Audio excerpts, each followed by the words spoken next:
Tarzan. You think you know the story, but what happens after he leaves the jungle?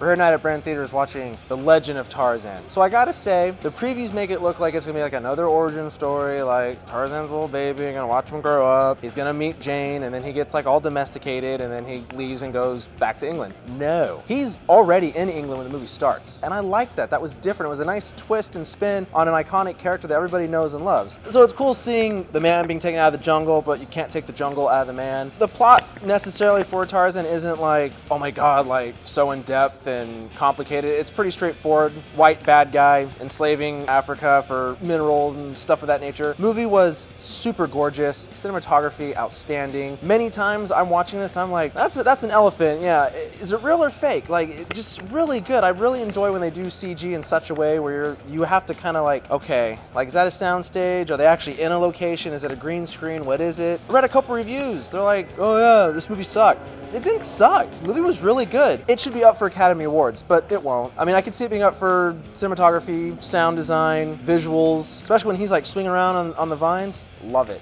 Margot Robbie, Samuel L. Jackson, totally love the fact they're in this movie. Very pretty people to look at, very entertaining. And Samuel there was no F words in this movie, but he definitely has a line with a swear word that's just perfect. Loved it. Amazing. Thank you, Sam L. Movie is a ton of fun. It's not your typical type of Tarzan movie. It's a little kind of gritty, a little kind of dark, but not too dark. There is some humor in there. All in all, the movie's a solid 9 out of 10. It's a must-see. Go see it. Especially with the gorillas. Like, you remember Planet of the Apes, Rise of the Planet of the Apes, when they got those two, they got their one coming out? Like, that's how legit these gorillas look. You're like, damn.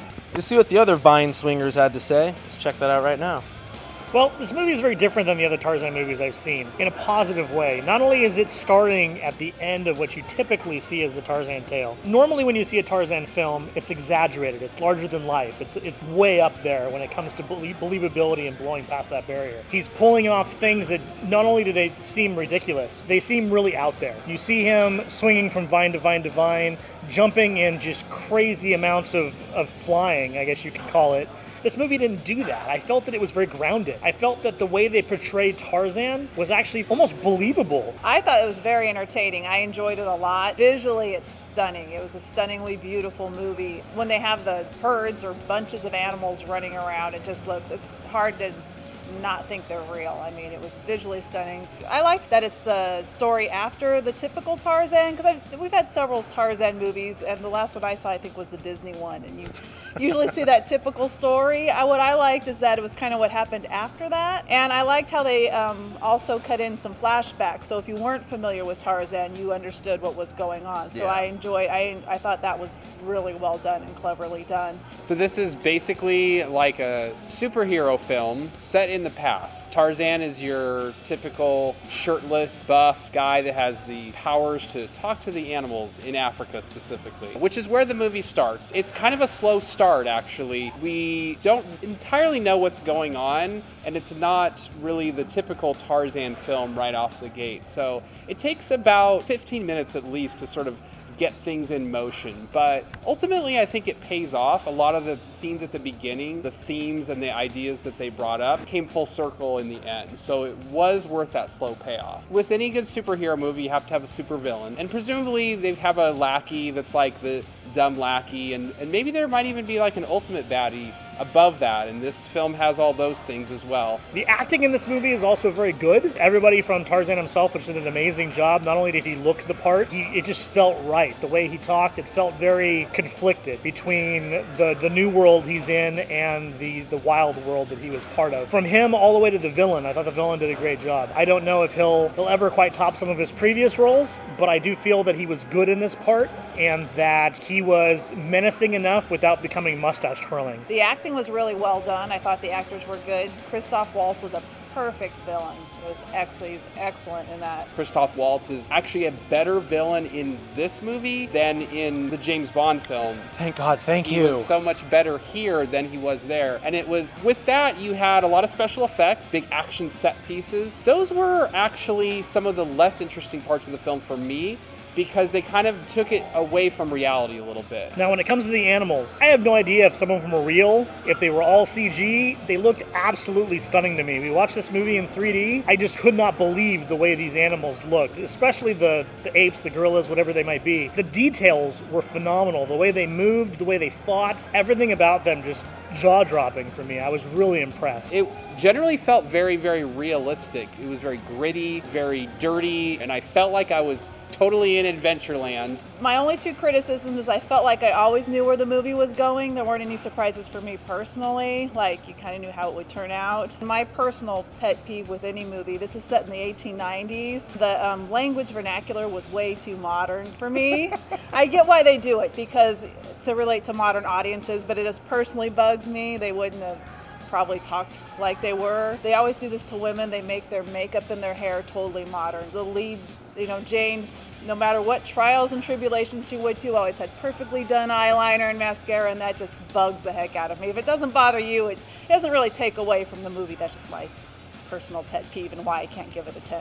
I do have one complaint about the movie. I thought the pacing of this movie was horrible. I wanted them to get to the point. Multiple times in the movie, I felt that we were just kind of taking it a little too slow. I kind of wanted to push him. It's like, okay, I understand what we're going for here. I understand where we're going. Get there. Samuel L. Jackson's character, I feel that he was there to kind of push the story ahead in some points, almost like everybody else is kind of brooding about something or thinking about something deeply, and then he's there to go, let's do this, let's go. I'm not only the comedy relief, but I'm also pushing the story ahead, and I appreciated that. The only real downside for me was Samuel L. Jackson, actually. With him and Christoph Waltz in the film, it suddenly was like, wait, did I go back to the Hateful Eight all of a sudden? Like, is that what I'm watching here? I think that I liked his character was our way of getting in this movie, honestly. It was through his eyes that we were seeing it. When he goes to that cliff and everyone jumps but him, you're the person on the cliff that doesn't want to jump. It's like, I'm not going over. This is not a good idea. So it was a good idea, but it was a little bit too modern in that regard, and it kind of felt like Tarzan had to have his jokey friend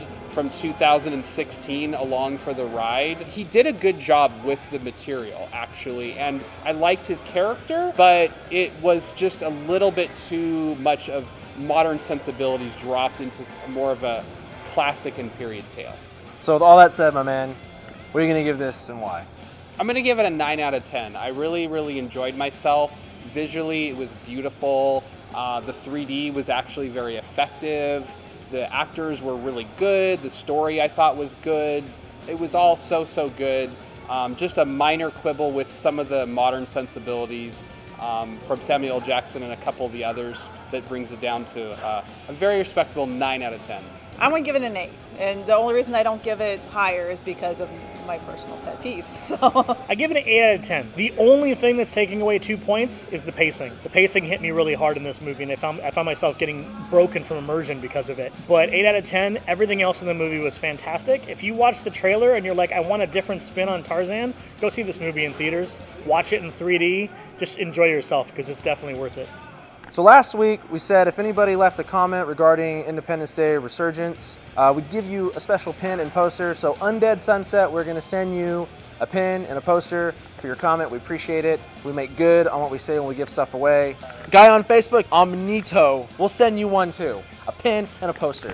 Curious to know, what was your favorite iteration of Tarzan? Whether it be book, show, movie, series, whatever. Shoot that down in the comment section below. If you haven't subscribed to this channel, please do so. Like this video, favorite it, share it. If you do subscribe, you get to see more videos like this one, weekly reviews. And remember, you heard it here at The Source.